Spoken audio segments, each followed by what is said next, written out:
today we are delving into an exhilarating topic, transforming your book into a captivating documentary.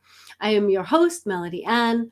Author Nation Interviews is dedicated to empowering you with valuable insights, inspiration, and resources.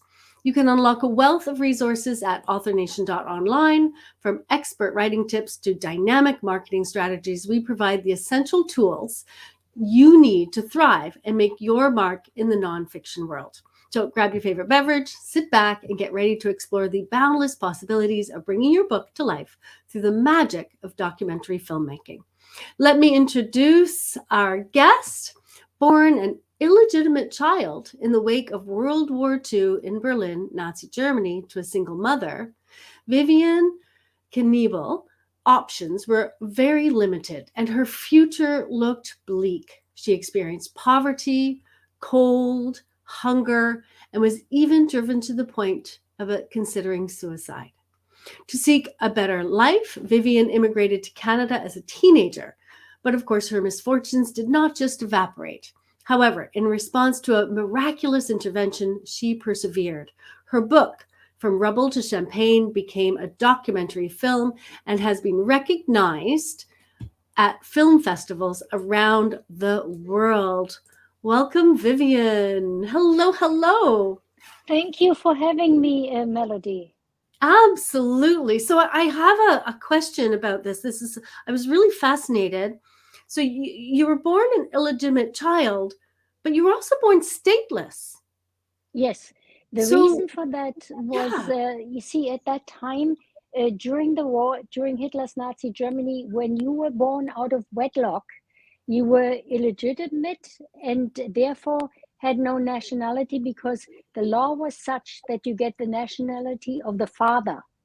And since I had no father on paper, therefore I was deemed stateless. So I belonged to no country. That was my first strike against me.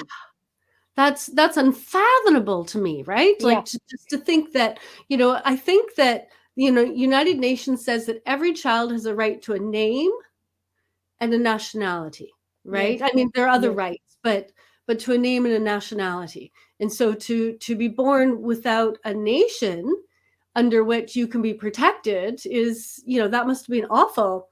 So, yes. but eventually you came to Canada. Yes, at age 13, my mother immigrated to Canada, to Montreal, Canada. You know, Canada and the United States were countries where so many immigrant dreams were built. And so we went there to seek a better life. But, as we arrived in the winter, in December, the harsh winter in Canada, with knowing no one there, we had no one to fall back on. We were not in command of the language. And my stepfather could not find work. So we went hungry once again. Yeah. Yeah. It's interesting. So I live in Canada. I'm not in Uh-huh. Montreal. I'm in British Columbia, Uh, but I know Montreal winters, they are bitter and cold. And sometimes Canadians have this image of, you know, immigrants coming in or refugees coming in, and it's like we think it's some miracle solution. But the truth is, when you come into Canada as an immigrant, you come with often nothing, right, but you'll come in with trauma, right? You come in right. with there's all these other layers. Although you may only have the clothing on your back, you don't have a bank account, you don't have we may not even recognize your skills. So tell me a little bit about that road Well, that going. was Yeah. Yeah, the Canadians actually they did welcome us with open arms. They were kind, but nonetheless, as we arrived, not in being command of the language, knowing no one, and then my stepfather not having the work, my mother was very resourceful since she, protected her two. She was a single mom, protected her two children from falling bombs and Soviet attacks, and got them through the aftermath of World War II. She was very resourceful. She worked in the black market in Germany just to bring food on the table. So she took me by the hand and we walked into a church. And I explained with that broken English, the few words I knew, our plight to the priest, and he handed us sympathetically $35 to survive. So my mother went out to get rice and flour, the staples, so that would hold us over. And then at 8, I was 13 at the time, and at age 14, I asked my mother whether I could not start just leave school and join the workforce in order to support the family, to help them. And she obtained a special permit for me because of that child labor law. She had to obtain a special permit, and I actually landed a job at a dentist who was going to train me as a dental assistant, and that was very hopeful.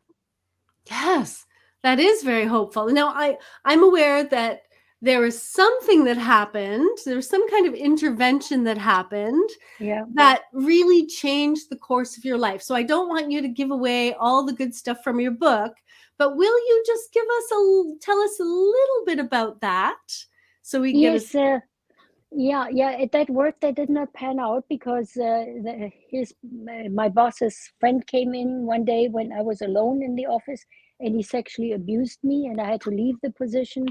And I got another. I went to night school. I got a job at an office at eventually at VW, Volkswagen Sales and Service, and I was working upstairs in the accounting department. There was no camaraderie, no connection, and I spiraled at the age of 17 into deep depression. And that was the lowest point of my life where I attempted to commit suicide. Yeah, I'm really sorry. And then tell us just a little about the intervention. Just give us a bit of hope, and Yeah. then we'll read the The book. the intervention was really, I closed that garage door and started the motor in order for the carbon monoxide to render me unconscious, and a little girl appeared suddenly in front of me. It was a one-car garage that I had rented, and this little girl just looked at me. She said, she must have been around 6. She said, "What are you doing?" And I immediately turned off the motor and opened the garage door, and I just meekly told her, I'm going to wash my car. And I held on to a glimmer of hope. What else could I do? And continued, Yeah. you Oh, know. that's amazing. That's amazing. What an amazing Yeah, story. All right. it's I don't, almost yeah. Don't tell us any more unbelievable. about the little No, girl. no, but it was like almost like a miracle. Like it's Yeah. not your time yet, you know. Yes, absolutely. She's like a guardian angel. Yes, I see it that way. Yeah, You have to. absolutely. Yeah. So you have 2 books out. Which one tells us your story? The book, The Story of My Life, is the first book that tells the story. It is called From Rubble to Champagne, Rising from the Ashes of War-Torn Berlin to a Life of Beauty, Grace, and Gratitude. And Beautiful. that was made into a documentary, but the documentary is called An Unimportant Girl. Yes. Yeah, brilliant. Thank you. So, we're going to talk a little bit about documentaries now, but if you want to learn more about Vivian, you can learn more about her on her website, Vivianne Knebel not at vivianknebel.com. All right. Let's jump into the document. Oh, wait, first, where can we find your books? At Amazon, Okay. Amazon, Barnes and Noble, but Amazon, just very easy.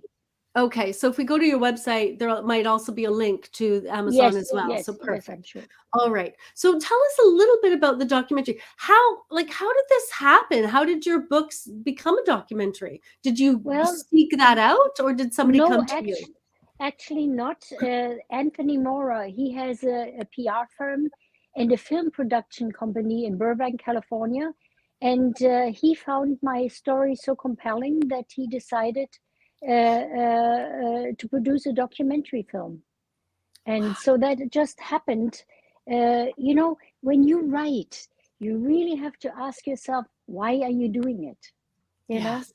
why are you writing? And I said to myself, I have a story that needs to be told. It was partly political, with the war, then the division of my home city into East and West, then 1948, the year-long airlift by the Americans to help us survive because Berlin was cut off. And so I had a story that started with tragedy and ended in triumph. And sometimes, as my life went on and it became such a beautiful life, I have to pinch myself and I say, I must tell the story.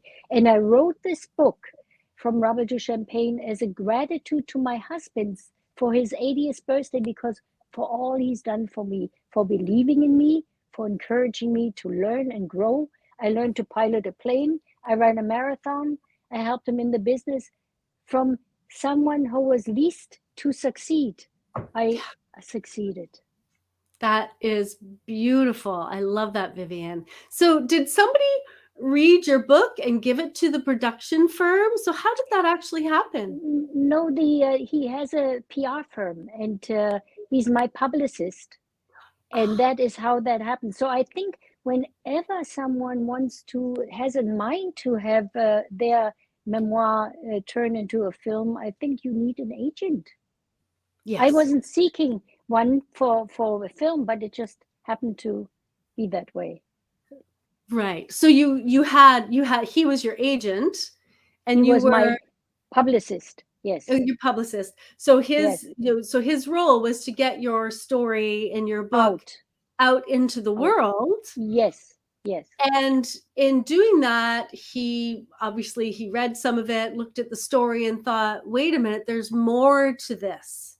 yes, Right? yes. Okay. Exactly, that is it. And then he decided to produce this documentary. He asked me, and I said, "Why not?"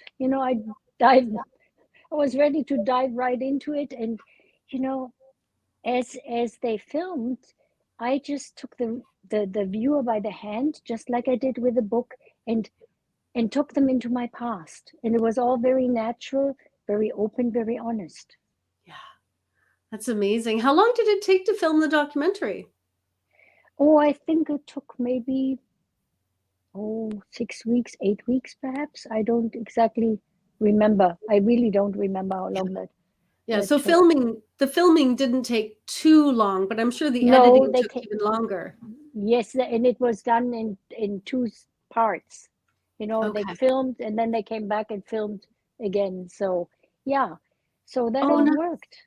Yeah, yeah. And what was that experience like to be talking about your life and sharing You know, images? And, good question, Melody. Very good question.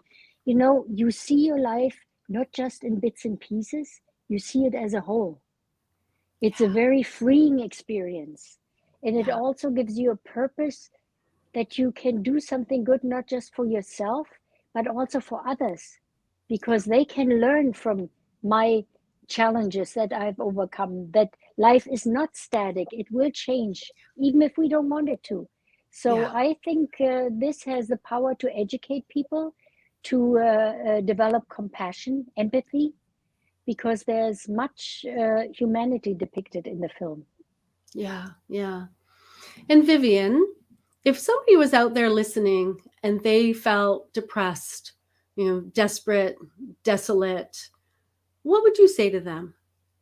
So I would say definitely never lose hope, and always, with all the challenges, see the greater value of the challenges. They make us resilient, and Yeah, resilience breeds purpose. So I am, as terrible as it was, I'm still very grateful for those experiences, because they made me strong, they made me resilient, and this is amazing. It helps you as you go through life when you're resilient. yeah, So yeah, I believe that definitely I see the good. I think one of the most important things I would like to tell anyone who's suffering is that always try to see the good even in adverse situation. In the adverse situations, find that crumb of good even in chaos. Where is something good? Don't give up. Try to find the little bit of good and build on that. yeah. That's what That's I really good did. advice. Find that tiny crack Crumb, of sunlight and pull yes. on that. And it Yeah, grows just like a thought increases. You know, practice loving good thoughts, positive thoughts. Be yeah, optimistic, positive, and practice those good thoughts, because thoughts increase. If you have ugly thoughts, destructive thoughts, those will increase. Yeah. And good thoughts, that will increase, and you will grow. And I go by experience, because experience is, that is much more convincing than theories. Yes, I agree. Yes, practical things that actually work far Yes, better than ideas in the sky that we yes, haven't yes. tested yet, right? So Right, you're that's right. brilliant. So has your life changed much since the book came out and the documentary came out, other than you're now a film star and you've been on the red carpet? Not yet. No, no, not yet. But no, my life, I would say, it changed in a sense. Since I became an author, it changed in a way that, can you still hear me here? I got this thing, I lost I my can little hear you. earpiece. Okay. That it changed in a sense that it opened doors, because I'm often invited for interviews. I can share my thoughts, and I can help. I can help, give hope to people. I believe I peddle hope. I peddle hope, because we need to cling always to hope, and know that better is coming. And I want to help those that feel suppressed and defeated, like I was, Yeah. because life can be beautiful, but you have to do something about it. Yeah. You have to grab the bull by the horn, and dive into it and do something. It doesn't Yes. materialize by itself. So yeah, I would say that's pretty much Yeah. my thoughts on this. I love that. So if somebody out there is listening and they have a memoir and they really want to get that memoir out there, like you, they have a story of hope or a story that can change lives. One of the things you said was get a publicist. And something else you said is if you want to turn your memoir into a documentary, you get an agent.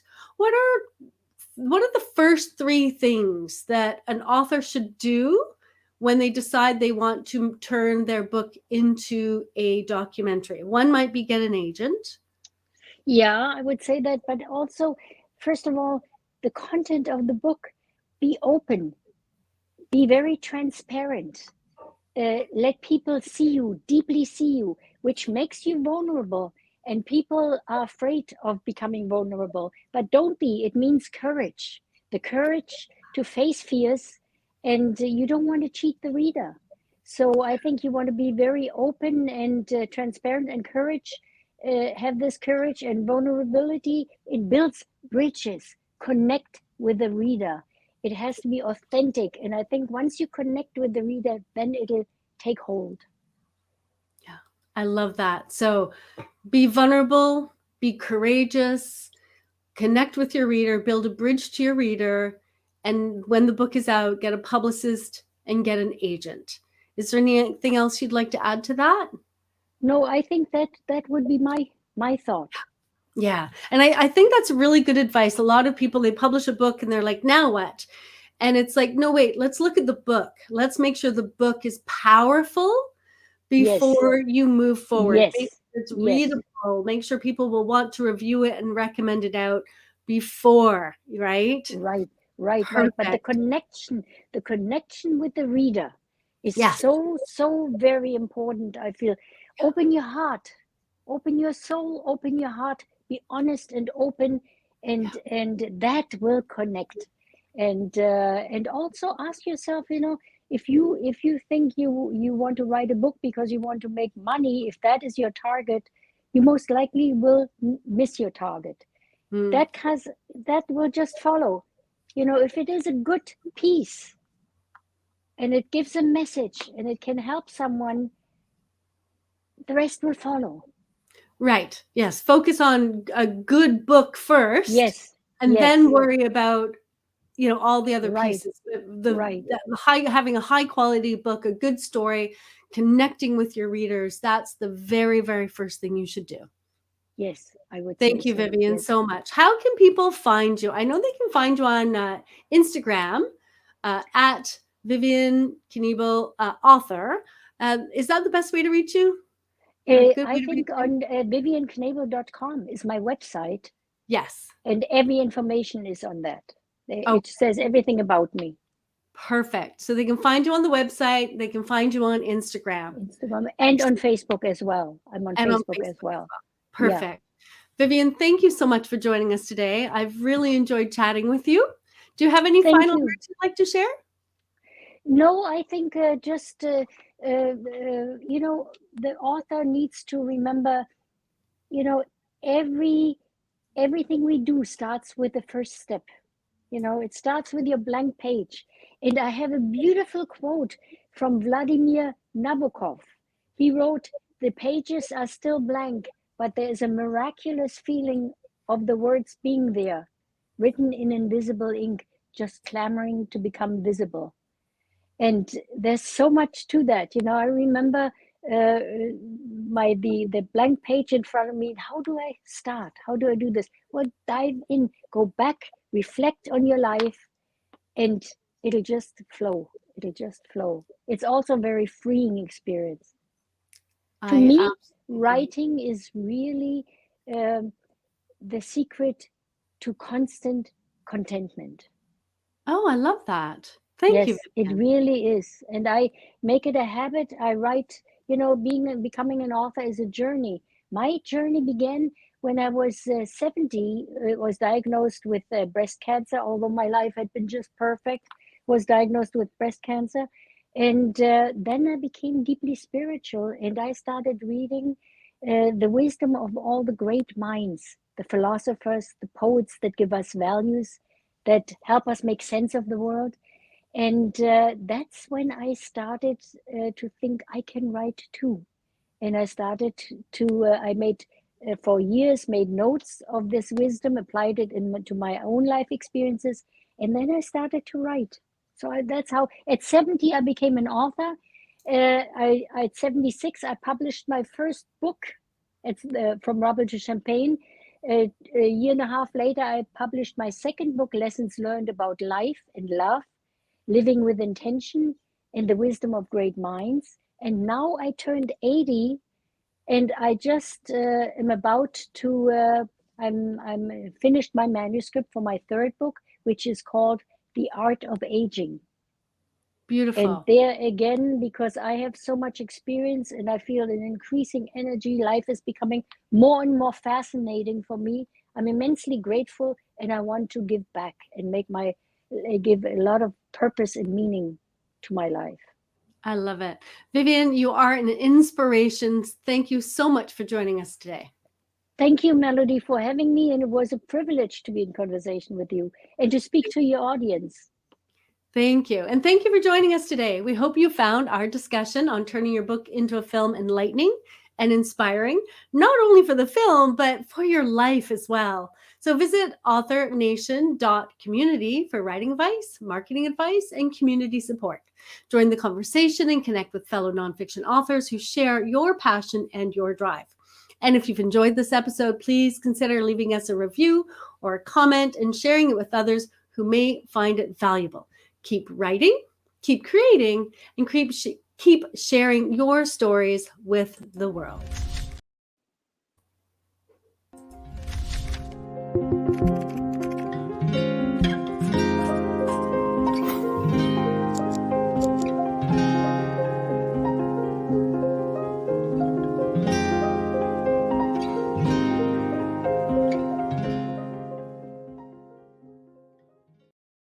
Oh, there you are. I